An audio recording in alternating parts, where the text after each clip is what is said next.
guys, Rob DeBoer with your Friday Fitness Tip from Prove It in honor of high school football starting up. 2-a-days, hot, sticky, sunny, awful out, which makes it the greatest sport on the planet.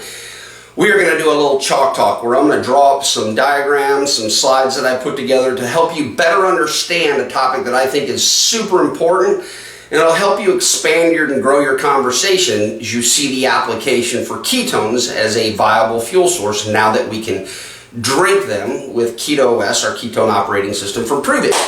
So, we're going to talk about insulin resistance, and insulin sensitivity. Those are three topics that if you hear Dr. Nally, Dr. Carden, Dr. Andra, any of our specialists, those will come across, and sometimes we'll just gloss over it. It sounds too scientific. It's really not. In fact, our specialists are excellent at breaking things down. I wanted to add a few diagrams to help it make sense, but more importantly, to help you see the relationship with the foods you eat, whole foods versus processed, and the difference that it makes in your body. Anytime we can make our body work, that's a good thing.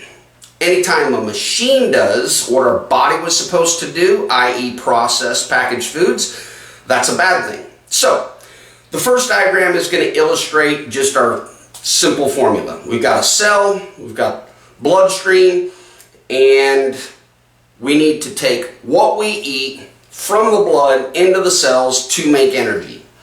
So here we go.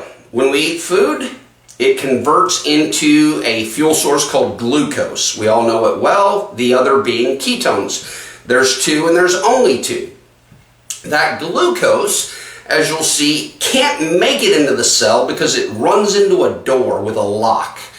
And that lock needs a key that we'll call insulin. Insulin is created when we call Mr. Pancreas, the locksmith. He's going to start knocking out some keys. We start unlocking the doors, and glucose leaves the bloodstream into the cell where it creates those energy-looking molecule graphics that I put on there. It makes ATP, adenosine triphosphate, the energy currency of your body.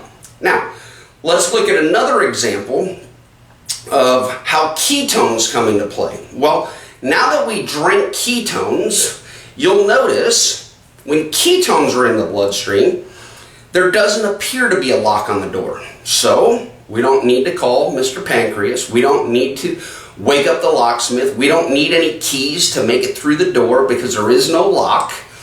And not only that, you'll notice there's more of these energy molecule graphics on the inside of that cell. That's because ketones create more energy output, more ATP, adenosine triphosphate. Sounds fancy, let's call it energy.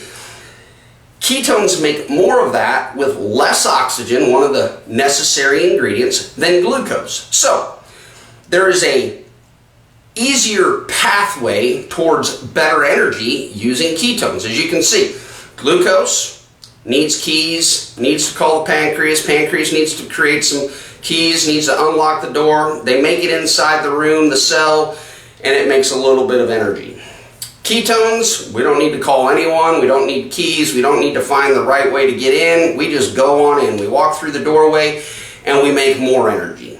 Pretty simple, pretty basic. So guys, that's the power of the product we have. I talk to people all the time and they ask, well, am I burning ketones or am I burning carbs?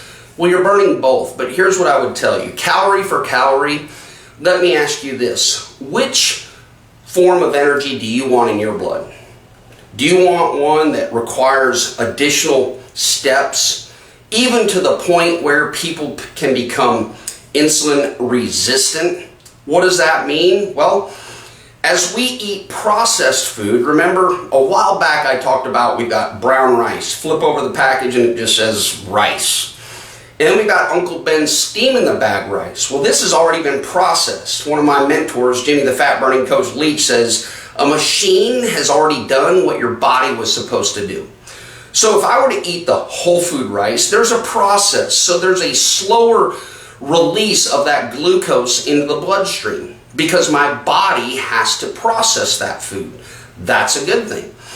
When I eat processed foods, and a machine has already done that, glucose dumps in quickly. What does that do? It makes us call quickly the pancreas, get a bunch of keys in here. Well, over the course of time, we keep doing that, those keys wear out.